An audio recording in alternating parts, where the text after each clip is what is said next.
विज के जान को खतरा बताने पर हुड्डा बोले, गृह मंत्री बना दो सब ठीक हो जाएगा, सीटी पास को 9,000 रुपए मिलेंगे। हरियाणा विधानसभा सत्र के पहले दिन की कार्यवाही जारी है। सबसे पहले गवर्नर बंडारू दत्तात्रेय का अभिभाषण हुआ। इस दौरान गवर्नर ने ऐलान किया है कि सीटी पास अभ्यर्थियों को यदि नौकरी नहीं मिली तो 2 साल तक 9,000 रुपए प्रति महीना मानदेय उसे सरकार देगी। इसके साथ सरकार ग्रुप सी और डी की महिला कर्मचारियों को उनके मनचाहे जिले में तैनाती देगी। गवर्नर ने कहा कि प्रदेश के विधानसभा चुनाव के परिणाम से यह साफ हुआ कि लोगों को सरकार की नीतियां पसंद आई। इसके बाद से गवर्नर के अभिभाषण पर चर्चा जारी है। इस दौरान कांग्रेस विधायक अशोक अरोड़ा ने मंत्री अनिल विज के जान को खतरा बताने वाले बयान का जिक्र किया। उन्होंने कहा कि सरकार ने अब तक इस पर कोई जवाब नहीं दिया। मामले की जाँच के लिए कमेटी बनानी चाहिए।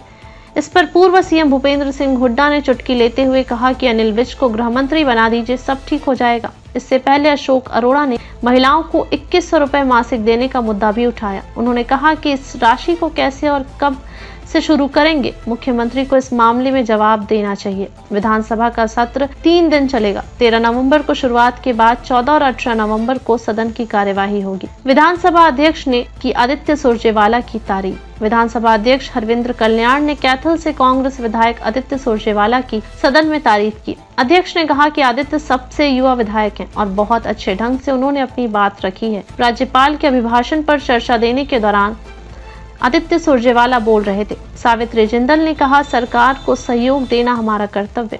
राज्यपाल के अभिभाषण पर चर्चा के दौरान सदन में देश की सबसे अमीर महिला हिसार से निर्दलीय विधायक सावित्री जिंदल ने कहा कि सरकार हर वर्ग के विकास को प्राथमिकता दे रही है। बीजेपी की सरकार ने किसानों के हितों की रक्षा की है। युवाओं, किसानों और महिलाओं को सरकार की योजनाओं का लाभ मिल रहा है।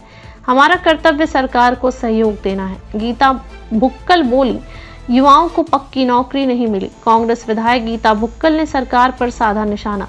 उन्होंने कहा कि हमारे युवाओं को हरियाणा में पक्की नौकरी नहीं मिली। प्रदेश में किसानों को डीएपी खाद नहीं मिल रही है। हमारे क्षेत्र में किसानों को मुआवजा नहीं मिल रहा है।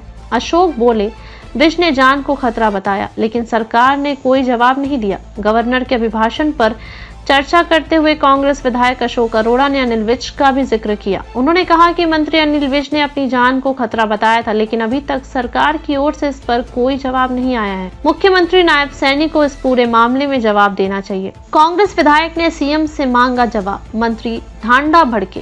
कांग्रेस विधायक अशोक अरोड़ा ने अभिभाषण पर चर्चा के दौरान कहा कि गवर्नर साहब ने आगे की बात तो बता दी लेकिन जो वादे उन्होंने पहले किए हैं उनकी क्या स्थिति है, उस पर कोई चर्चा नहीं की गई। उन्होंने इसके लिए मुख्यमंत्री नायब सैनी से जवाब मांगा। 18 नवंबर को दोपहर 2 बजे सदन की कार्यवाही शुरू होगी।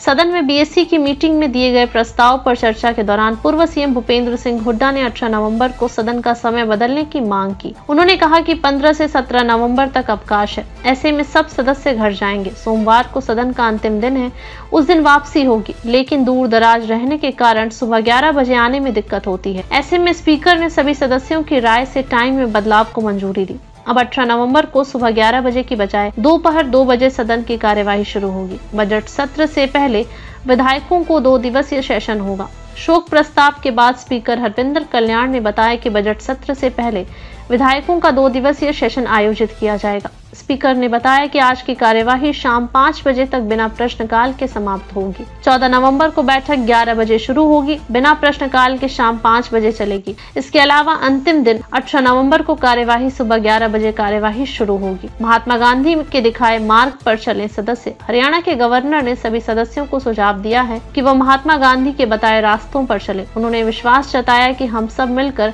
विकसित हरियाणा के संकल्प को आगे बढ़ाएं। इसके साथ ही गवर्नर का अभिभाषण समाप्त हो गया है। बिजली बिलों से मुक्ति दिलाने का काम कर रही है सरकार। गवर्नर ने कहा कि हमारी सरकार ने प्रदेश के 1 लाख गरीब परिवारों को बिजली के बिलों से मुक्ति दिलाने का काम किया है। सरकार की ओर से प्रधानमंत्री हर घर सूर्य बिजली योजना का लाभ दिया जा रहा है। हरियाणा में परिवारवाद और क्षेत्रवाद से बाहर निकलकर जनता सरकार के साथ खड़ी है। बिना नेता प्रतिपक्ष के उतरेगी कांग्रेस बिना नेता प्रतिपक्ष के सत्र में उतरेगी। इसकी सबसे बड़ी वजह यह है कि प्रदेश में कांग्रेस की हार के बाद हुड्डा और सैलजा खेमे में इस पद को लेकर खींचतान बनी हुई है। सैलजा समर्थक विधायक हुड्डा का नेता प्रतिपक्ष बनाए जाने का विरोध कर रहे हैं। सरकार इन बिलों को कराएगी पास। हरियाणा संविदात्मक कर्मचारी सेवा की सुनिश्चितता विधेयक, हरियाणा सिख गुरुद्वारा प्रबंधक संशोधन विधेयक। तीसरा, हरियाणा नगरीय क्षेत्र विकास व विनियमन, सरकार इन बिलों को कराएगी पास। पहला, हरियाणा संविदात्मक कर्मचारी सेवा की सुनिश्चितता विधेयक।